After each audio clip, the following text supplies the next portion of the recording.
complete statement. We'll go to questions. Well, so huge weekend, big day for us, of course, and of course North Carolina's a very talented team. They've got a lot of power arms, and they got some really good athletes, and we played very well all weekend. Our guys fought back when they got behind, like today. Of course, it helps. Chester had a big day, and Hayward had the big hit there with the bases loaded. So, that was big for him, for his confidence right there. And Cabezas came in and did a great job out of the pen. Our pen today threw 5 1/3 innings with 5 hits, no walks, and 6 strikeouts. So the bullpen pitched outstanding, and it was a team effort. A lot of guys out of the bullpen, guys getting hits, making plays. Our defense, we missed the first ground ball of the series on Friday night, and then we played flawless after that, and that was big for us too, making some plays.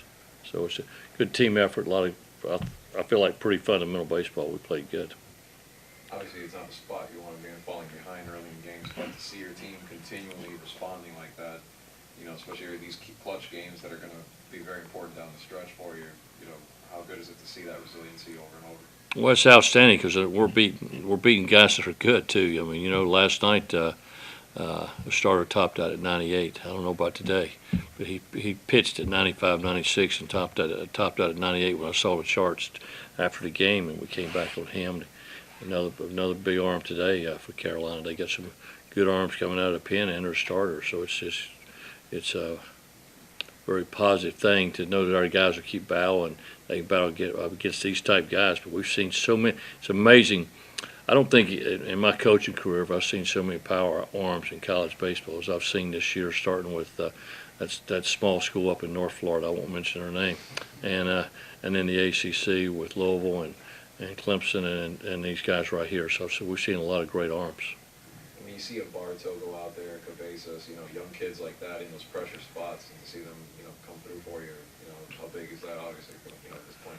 Well, it's big, particularly with Cooper, out, and hopefully we'll get him back in 2 or 3 weeks. But it's good. I mean, but those guys too good in the fall. Cabezas did not allow a run in fall practice, and Bartow pitched very well. He's got a sinker. He gets a lot of ground balls and changes speeds, and he goes out there and throws strikes. A big part of that thing out of the bullpen is to be able to come out and throw strikes in clutch situations and do that. That's why a closer is so unique, like Brian Garcia.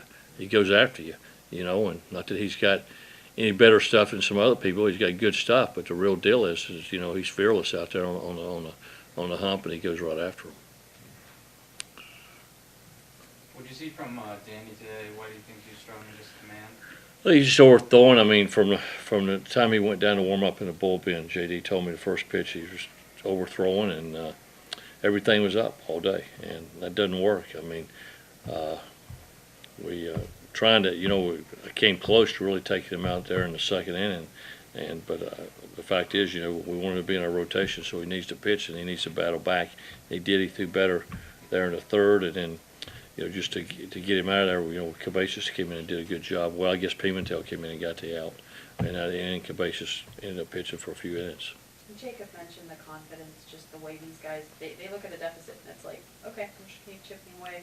How much of that do you think is just maturity and what they gained from last year? No question. I mean, we've got a veteran team. We lost some really good players. I mean, we lost the meat of our lineup, and these guys were here. Everybody in the lineup today, other than Batista, who's a junior college transfer, everybody was here as part of the team, and that leadership and that maturity has got to help. They've been there before, and as they say, act like you've been there before, and they have. So that's a good quality, and they keep fighting. And your leadoff guy, Chester, 3 hits, an error, reaching on an error, and then a walk. I mean, that's what you want. Sure. I mean, he had a really good weekend. He had a great weekend. I don't know the stats today for this week, but I know last weekend he got on 13 times. So, and here he is doing the same thing this weekend. So, and he can fly. So when he gets on base, reading balls in the dirt or stealing a base or whatever, he can run them down in center.